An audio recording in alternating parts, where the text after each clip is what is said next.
বাংলাদেশের অন্তর্বর্তীকালীন সরকারের যিনি মুখ্য উপদেষ্টা হয়েছেন ডক্টর ইউনূস, তাকে শুভেচ্ছা জানিয়েছেন ভারতের প্রধানমন্ত্রী নরেন্দ্র মোদী। গতকালকেই এই শুভেচ্ছা উনি জানিয়েছেন। তবে একটা বিষয় হয়তো আপনারাও লক্ষ্য করছেন, এই শুভেচ্ছার মধ্যে একটা বার্তা কিন্তু উনি দিয়েছেন। ওখানে যেটা চলছে, যেসব অভিযোগ সামনে আসছে বা ভিডিও সামনে এসেছে, বিশেষ করে হিন্দুদের উপরে ওখানে প্রচন্ড নির্যাতন হয়েছে এবং এখনো হচ্ছে। একেবারে মারধর, মেরে ফেলা, বাড়িতে হামলা, লুট, মন্দিরে হামলা, মূর্তি ভেঙে দেওয়া ইত্যাদি বিরাট হচ্ছে। তো উনি শুভেচ্ছা তো জানিয়েছেন, কিন্তু তার সঙ্গে একটা কথা উনি কার্যত ডক্টর ইউনূসকে স্মরণ করে দিয়েছেন যে ওখানে যেটা চলছে, এবং দেখুন একেবারে হিন্দু হিন্দু কথাটা উনি মানে শব্দটা উনি কিন্তু লিখেছেন।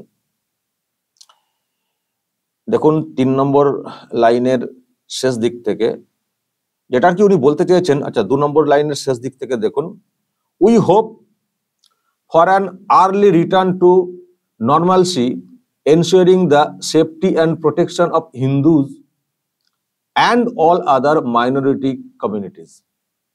মানে ওখানে যেটা চলছে, বিশেষ করে হিন্দু সহ যারা সংখ্যালঘুরা, তাদের উপরে যা চলছে সেটাকে মানে মানে নিয়ন্ত্রণে আনতে হবে আর কি। মানে এটা আমরা আশা রাখি, এটা উনি করবেন, এটা কিন্তু উনি বলে দিয়েছেন। তারপরে উনি বলেছেন যে ভারত বাংলাদেশের মধ্যে যে ব্যাপারগুলো আর কি মানে ছিল, আমরা কমিটেড, প্রত্যাশা আকাঙ্ক্ষা যেগুলো আর কি ব্যাপার, সেগুলোকে মানে উন্নতি, শান্তির ইত্যাদি ক্ষেত্রে যা যা করার সেগুলো আমরা একসঙ্গে কাজ করব, এই কথাও কিন্তু বলে দিয়েছেন। অর্থাৎ 3টে পার্ট আমি এই পোস্টে দেখতে পাচ্ছি। প্রথমে হচ্ছে একেবারে ডিরেক্টলি শুভেচ্ছা জানানো এই পদে বসার জন্য, তারপরে ওখানকার যারা মাইনরিটি তাদের মধ্যে হিন্দু কথাটা উল্লেখ করেছেন আলাদাভাবে,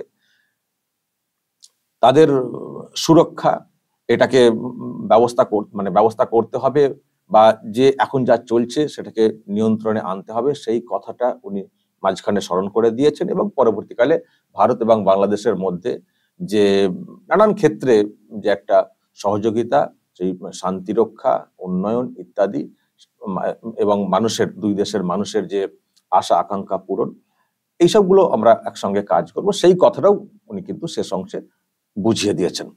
তো এই হচ্ছে নরেন্দ্র মোদীর পোস্ট। ফলে নতুন যে সরকারটা গঠিত হলো, যদিও এটা অন্তর্বর্তীকালীন সরকার, সেখানে ডক্টর ইউনূস নোবেল জয়ী, উনি যেহেতু মুখ্য উপদেষ্টা হয়েছেন, অর্থাৎ উনি মানে প্রধান হয়েছেন, তো সেখানে পার্শ্ববর্তী দেশ হিসেবে দেশের যিনি প্রধান মানে আমাদের প্রধানমন্ত্রী, তার যেটা দায়িত্ব শুভেচ্ছা জানানো, সেটা কিন্তু উনি জানিয়েছেন। এই নয় যে একেবারে অসৌজন্যের মতো পাশে একটা এরকম ঘটিত হলো তাকে কিছু বলবো না, এরকম না। উনি কিন্তু সৌজন্য দেখিয়ে শুভেচ্ছা জানিয়েছেন, কিন্তু শুভেচ্ছার মধ্যেও একটা বার্তা উনি কিন্তু দিয়ে রাখলেন যে যা চলছে বাংলাদেশে সেটা কিন্তু আমরা ভালোভাবে নিচ্ছি না, এটা আমাদের ভালো লাগছে না। বিশেষ করে ওখানে হিন্দুদের উপরে যে অত্যাচার হচ্ছে এবং হিন্দু সহ মাইনরিটিস যা হচ্ছে, এটা ভালো জিনিস না, এটা ভালো জিনিস না। এটা দেখুন যত দ্রুত সম্ভব নর্মাল অবস্থাতে নিয়ে আসুন, যত দ্রুত সম্ভব। খুব খারাপ।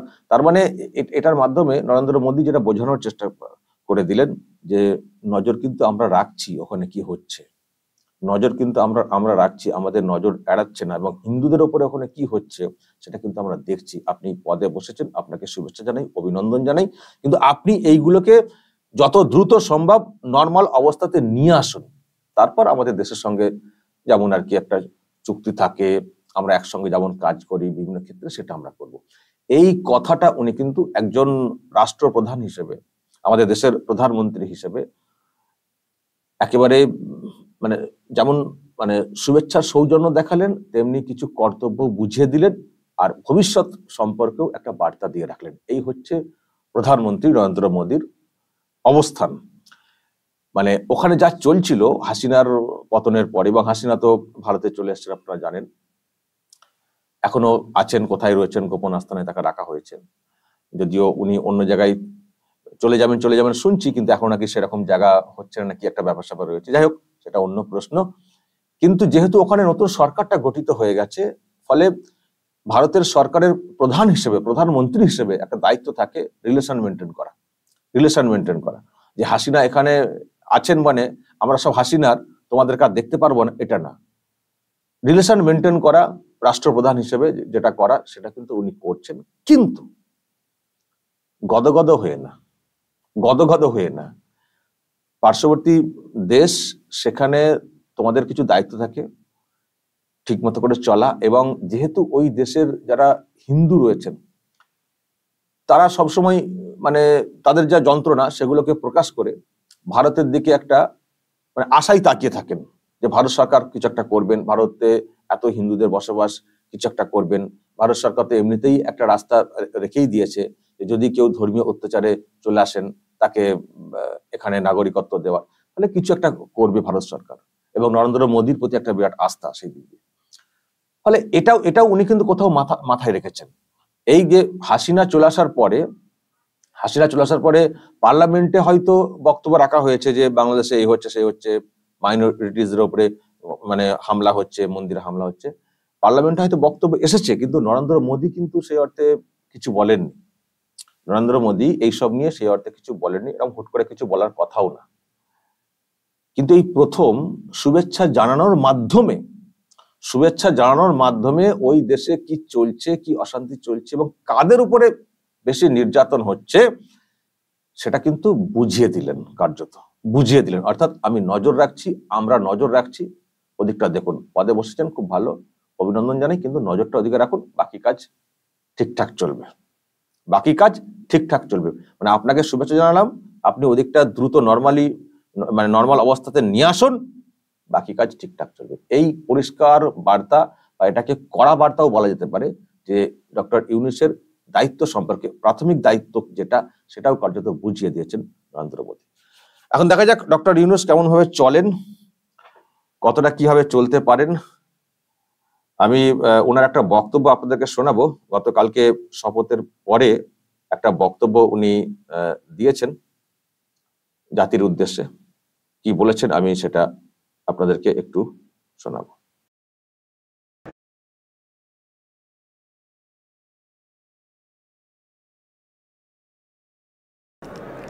সরকারের দায়িত্ব গ্রহণ করার মাত্র কিছুক্ষণ পরেই আমি আপনাদের কাছে দুটো কথা বলতে এসেছি।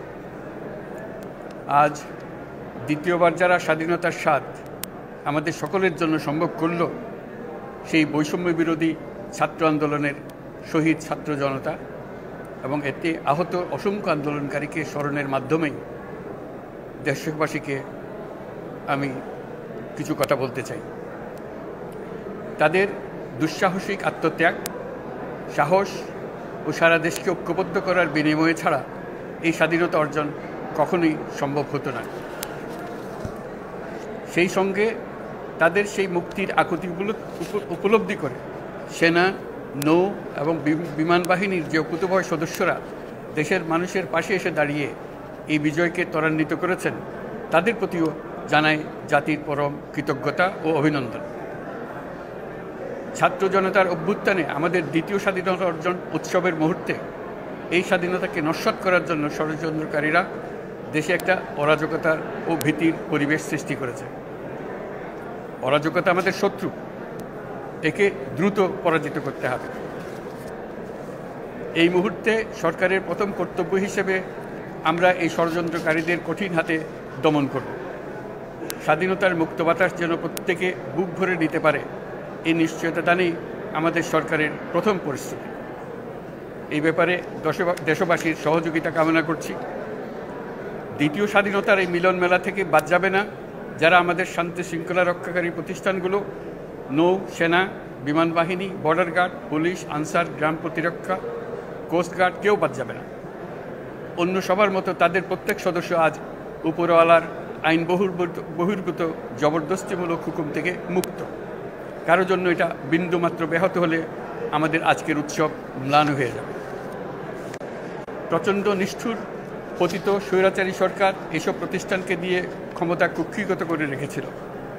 আমরা তার এই প্রচেষ্টা ব্যর্থ করে প্রতিষ্ঠানগুলোর হারানো গৌরব ফিরিয়ে আনব। এই ঘৃণ্য চেষ্টায় ব্যবহৃত হয়ে যারা অপরাধ সংগঠিত করেছে তাদেরকে আইনানুগ বিচারের মাধ্যমে শীঘ্রই উপযুক্ত শাস্তি দেওয়া হবে।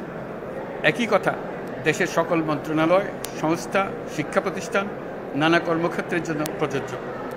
সর্বত্র অপরাধীর বিচার হবে। আজ প্রত্যেকটি প্রতিষ্ঠান ও তার সদস্যরা নিজ নিজ কর্তব্য পালন করার মাধ্যমে দ্বিতীয় স্বাধীনতাকে উপভোগ করবেন, দেশকে গৌরবের শীর্ষে নিয়ে যাবেন এবং দেশবাসীকে এবং জগৎবাসীকে উপভোগ করার সুযোগ করে দেবেন। আমি জাতির পক্ষ থেকে প্রত্যেকে নির্ভয়ে আনন্দ চিত্তে নিজ নিজ কর্মস্থলে নিজ নিজ সামর্থ্য নিয়ে এগিয়ে আসতে অনুরোধ করছি। দেশের সকল মানুষকে আজ স্বাধীন, নির্ভয়, নিরুদ্বেগ থাকার জন্য নিশ্চয়তা দেওয়ার জন্য আমাদের ছাত্র শহীদরা প্রাণ দিয়েছেন। এই অভ্যুত্থানের মাধ্যমে সৃষ্ট সরকার দেশের প্রত্যেকের সরকার। এখানে থাকবে সকলের আকাঙ্ক্ষা পূরণের অধিকার। অরাজকতার বিষবাষ্প এখন যেই ছড়াবে, বিজয়ী ছাত্র জনতা সহ মুক্ত মানুষের আইনশৃঙ্খলা বাহিনীর পূর্ণ শক্তি তাকে ব্যর্থ করে দেবে। নিষ্ঠুর স্বৈরাচারী সরকার দূর হয়ে গেছে। কাল সূর্য উদয়ের সঙ্গে সঙ্গে গণতন্ত্রের, সুবিচারের, মানবাধিকারের নির্ভয়ে মত প্রকাশের পূর্ণ স্বাধীনতার জন্য সকলের স্বাচ্ছন্দ্যে জীবন ধারণের সুযোগ প্রদানের সচেষ্ট সরকারের ঘনিষ্ঠ সান্নিধ্য ও সহমর্মী পরশ দলমত নির্বিশেষে সবাই উপভোগ করবেন। এটাই আমাদের লক্ষ্য। আমাদেরকে এই লক্ষ্য পূরণে সাহায্য করুন। সারা বিশ্ব আজ অবাক হয়ে বলছে, সাবাস বাংলাদেশ, সাবাস বাংলাদেশের ছাত্র জনতা। আমরা এই অর্জনটাকে আর অনেক দূর নিয়ে যেতে চাই। আমাদের ছাত্র জনতার জন্য কিছুই অসম্ভব নয়। আমাদের তরুণরা অসম্ভবকে সম্ভব করতে পারে, তারা সেজন্য প্রতিজ্ঞাবদ্ধ। যদি আমরা ঐক্যবদ্ধ থাকি, ধ্বংসাত্মক কর্মকাণ্ড থেকে দূরে থাকি, সবার জন্য মুক্ত পরিবেশ সৃষ্টি করতে পারি, আমাদের বিজয় অবশ্যই হবে। আল্লাহ, মহান আল্লাহ আমাদের সহায় হবে।